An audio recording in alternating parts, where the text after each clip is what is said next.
Hi, boys and girls. This is Miss Kathy. We're in the middle of the Christmas season, and we thought we'd bring you some stories from Guide's Greatest Christmas Stories.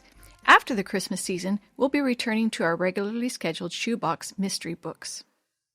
Christmas is a special time of year, a time to celebrate the birth of baby Jesus, who was born in a stable. Shepherds, after being serenaded by angels, rushed over to find the baby lying in a manger. Wise men, carrying gifts of gold, frankincense, and myrrh, followed a bright star until it led them to the baby king.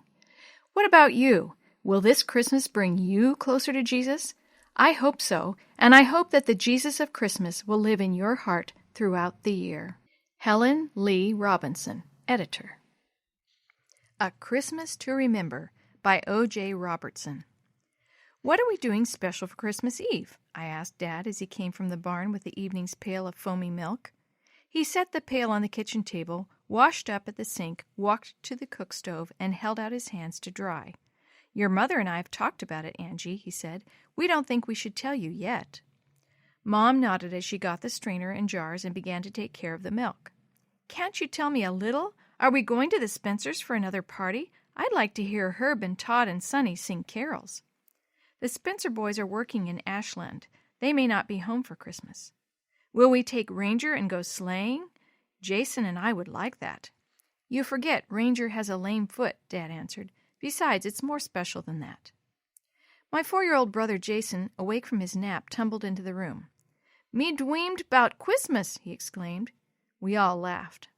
I couldn't eat much supper because I was thinking about what was so special that Dad wouldn't say a word. Later in bed I thought, maybe we'll go to Louisa and see the pretty lights, or have a party at our house and invite the Spencers and the other neighbors. Tuesday turned out to be a snowy day, feathery flakes sifting down. Mom was busy in the kitchen baking Christmas goodies. Outside in the woodshed, Dad split dry wood into small sticks for the kitchen stove. Sometimes he came inside to warm up. Then he'd go back out, maybe down to the barn to feed Ranger and the cows, or to throw corn to the chickens. After dinner, he sat in the living room and read a farm magazine. Tomorrow should be a clear day, he said. Would you like to go find a Christmas tree? I sure would, I answered. I liked hunting Christmas trees. I wished it was tomorrow now.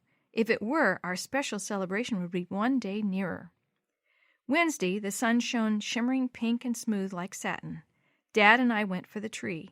He swung an axe over his shoulder, and down the snow-spread road we plodded. At Mrs. Spencer's house, we stopped. Let's see if she wants a tree, Dad said. Ed Gilbert, you're thoughtful as my own boys, Mrs. Spencer exclaimed. I'd like a little pine. If the boys get home from the city, a tree will cheer them up. We found 2 nice trees, a small glossy pine for Mrs. Spencer and a tangy-smelling cedar for us. That evening we trimmed our tree. Our decorations were simple, tin can ornaments, bits of cotton, and red crepe paper streams. Jason pranced about, touching the tree and sniffing it. We get presents, he said. Wonder what, Angie? I hadn't wondered much about presents. I'd thought a lot about Christmas, but it was all about our special celebration. Maybe Uncle Sam Gilbert was coming from Wheeling for a visit. Maybe Mom and Dad had bought the Victrola and records I'd wanted for my birthday but didn't get. The suspense would soon be over. The day before Christmas, Mom finished her baking. Dad was outside more than usual. He led Ranger, still limping, to the creek to drink. What else he did, I didn't know. I wondered if he was busy preparing for our special Christmas activity. The day passed slowly. I secretly watched Mom as she checked our heavy coats hanging in the closet. It was a sure sign we were going someplace. She said she'd fix supper for me to watch Jason, and when he woke up to help him put on clean socks before he put on his shoes.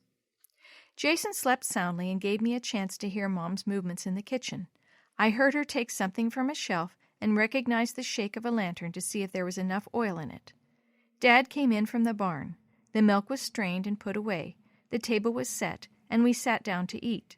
The bright look in Mom's eyes and the happy tone of Dad's voice told me that something different from past Christmases would happen soon. Before supper was over, darkness had come. Through the kitchen window I saw starlight shining on the snow. Everything was still, and the stillness was magnified by the expectation of that to come. Jason's warm clothes are laid out in the bedroom, Mom said, rising. Put them on him, Ed, while Angie and I wash the dishes. When the dishes were done, Mom said to me, Put on your overshoes, your coat, and find your mittens. I'll get myself ready." "Is the lantern ready?" Dad asked. "I'll light it," Mom said. "Where's the Bible?" "In my pocket," Dad replied. I was puzzled by their conversation. I knew that Christmas Eve services were not scheduled in the neighborhood church. Dad spread ashes over the fire. Mom blew out the lamps, and we stepped out into the cool night. Many stars shone. We could see Mrs. Spencer's light glowing in the darkness. Dad, carrying Jason and swinging the lantern in his free hand, started down the road. We didn't walk far. Mom opened the barnyard gate, and we followed a winding path to the barn. The doors creaked as Dad pushed them open, and they creaked again as they closed, shutting us inside. Bales of hay had been arranged to make a partial enclosure on the floor. Dad hung the lantern on a hook attached to a rope suspended from timbers in the loft. Ranger moved in his stable. A cow lowed in her stall. Dad spoke as we sat down on bales of hay inside the enclosure. "Christmas celebrates Jesus' birth in the manger," he said. "In the past, we've gone sleighing, partying, and doing other things, but this year we wanted you to know that Christmas is more than doing those things and getting gifts." He took the Bible from his pocket. "I'll read from Luke," he said, but before he could begin, there was a call at the door. "Hello? What's the matter in there?" It was the Spencer boys, their faces red with the cold. Dad explained why we were in the barn. The boys were impressed. Their quiet faces reminded me of the shepherds who had visited the stable in Bethlehem. "We got off early at the factory this evening," Herb said. "When we saw this light and none in your house, we thought you might have a sick cow. Thought we'd see if we could help." "Come on in and sit with us," Mom invited. "We won't be here long."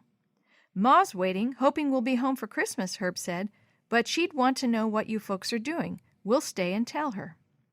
The barn was still while Dad read the first 20 verses from Luke chapter 2. Never had I heard him speak with such sincerity. Then he asked Herb, Todd, and Sonny to sing Silent Night.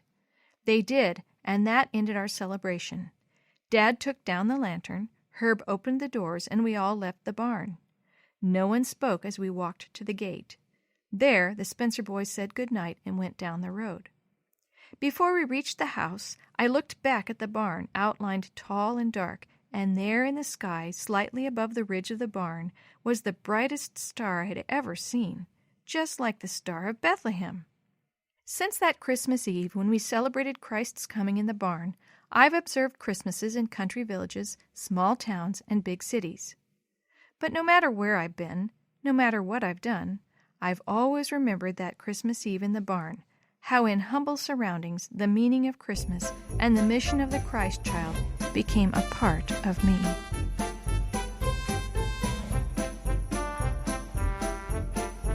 The story you have heard today is from Guide's Greatest Christmas Stories, a compilation from various writers for Guide magazine, edited by Helen Lee Robinson and used with permission from the Pacific Press Publishing Association.